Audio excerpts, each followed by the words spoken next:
Got my cats, Carrie, Chrissy.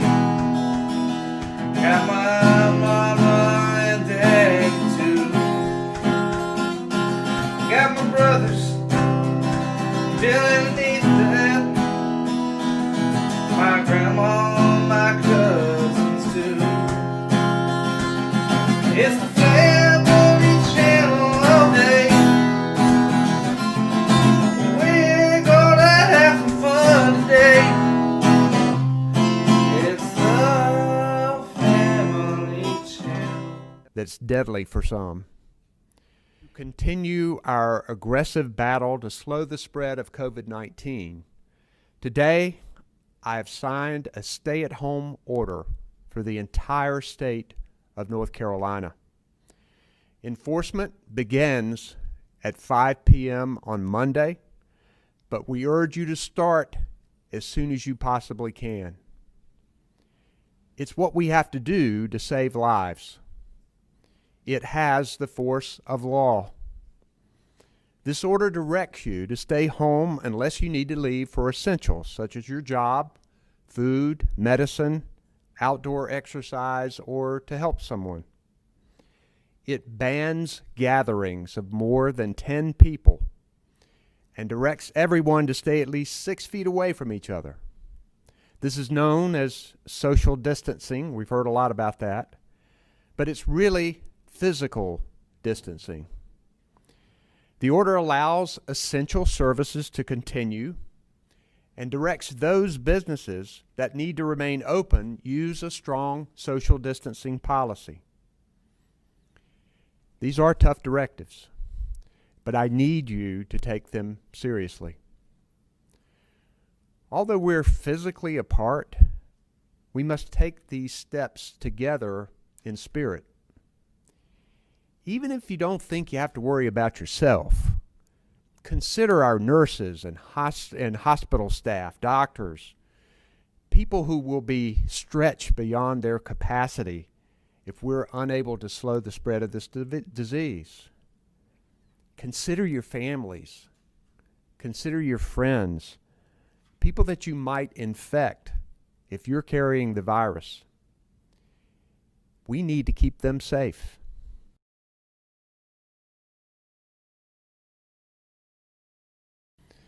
After a thorough analysis of the details of testing, tracing, and trends, it's clear that we are flattening the curve, but our state is not ready to lift restrictions yet. We need more time to slow the spread of the virus before we can begin easing those restrictions.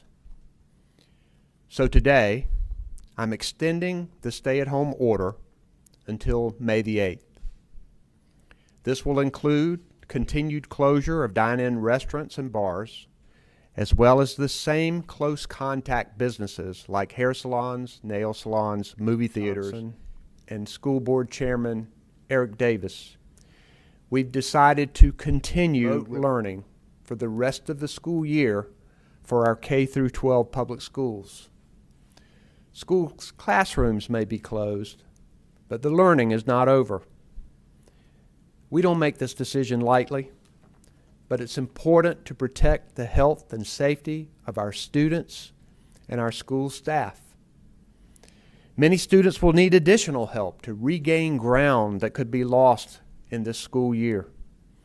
I support the State Board and the Department of Public Instruction's effort to plan for an intensive learning program for students who require it. Already we know that even the next school year will not be business as usual.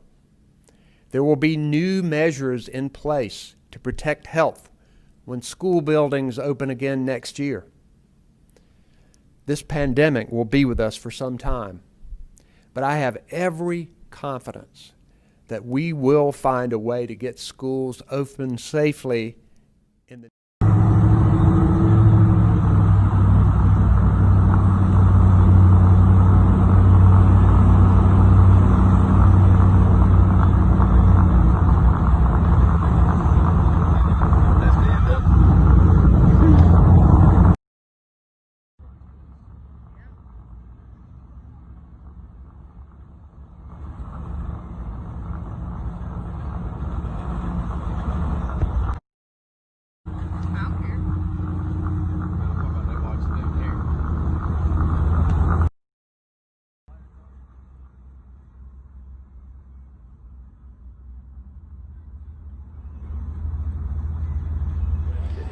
They're telling people to go home right now. If they don't go home, then they will be arrested. You can see police have the barricades right here. There's some smoke filling the air. They have literally moved this group of about 150 people out. Earlier today, it was about 300. It dwindled down to 100 people, and you can see the smoke filling the air. Looks like everybody has dispersed from this area right now.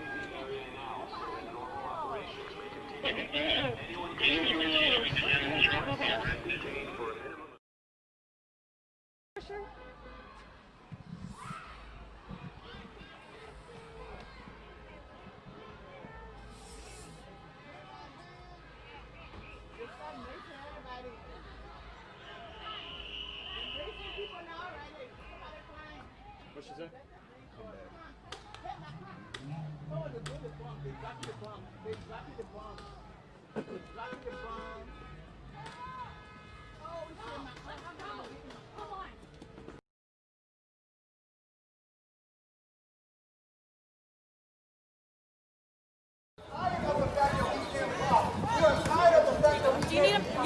Repeat after me! It is our duty to fight for our freedom!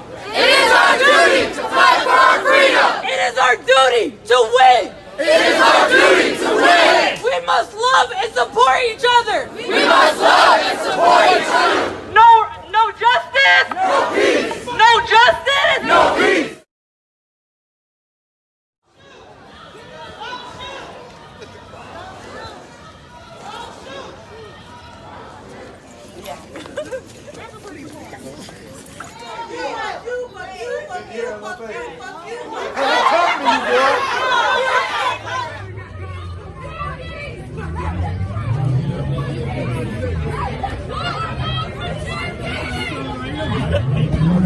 You're out here.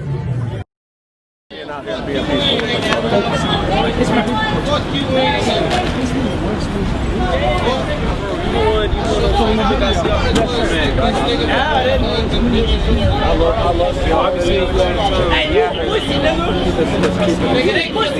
It's not even like that. It's not even like that. It's about staying neutral. That's what's important. That's what's important. So I'm gonna push it because nigga, these motherfuckers not staying, goddamn. What you say? did he kill somebody?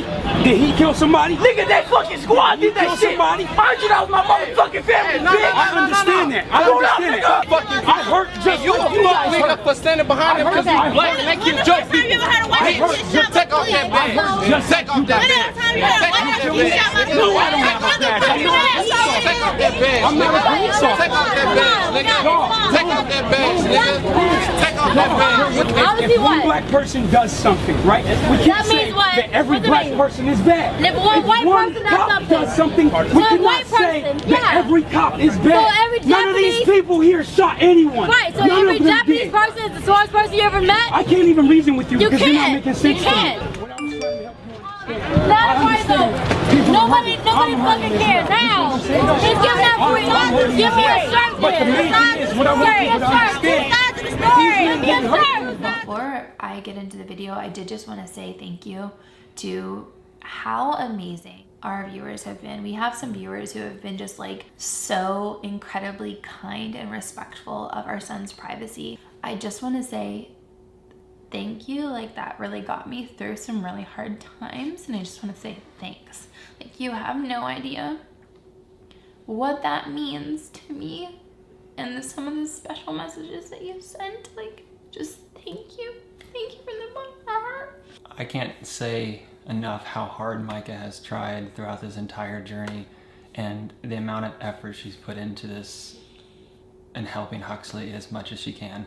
So I mean, you guys have been part of this adoption journey even before, you know, we picked up Huxley throughout the whole process. And you know, with international adoption, sometimes there's unknowns and things that are not transparent on files and things like that. And once Huxley came home, there was a lot more special needs that we weren't aware of and that we were not told. So over the past few years, Huxley's been in numerous therapies to try to help him with all of his needs.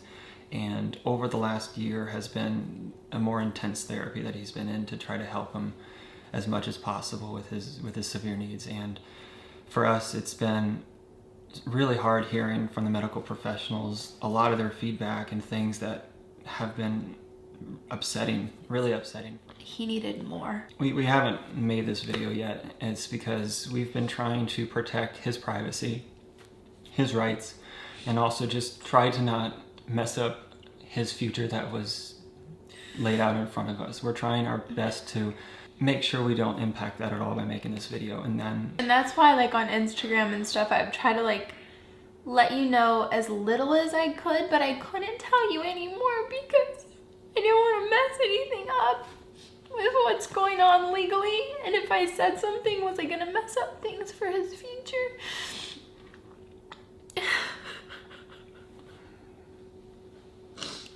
And it's just been a really hard place to be in, like, because you're grieving. I want to share with you guys. Like, I know deep down inside that I don't have to say anything. Like, I don't have to say this. I don't have to, but I want.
Country star Joe Diffie has died after a battle with coronavirus. He was 61 years old. A representative for Diffie confirmed the news in a press release. On March 27th, the Grammy Award-winning artist posted a statement on Instagram telling fans that he was, quote, under the care of medical professionals and currently receiving treatment after testing positive for coronavirus. His statement went on to ask people to, quote, be vigilant, cautious, and careful during this pandemic. Diffie was born in Tulsa, Oklahoma, and had a slew of country hits in the Breaking news 90s. in the rock feed, according to a report from Note to Scene, Falling in Reverse guitarist Derek Jones has passed. Vocalist Ronnie Radke has released a statement which reads follows. I'll never forget when you picked me up from jail in your old tour van to start Falling in Reverse.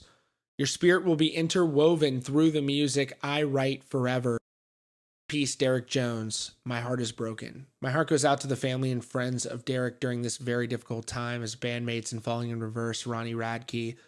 Falling in Reverse has been at the height of their career right this very moment. They've been selling out tours. They've been, breaking records with their singles, and this is an absolute tragedy for this band to be going through at this time. And I send my heartfelt condolences.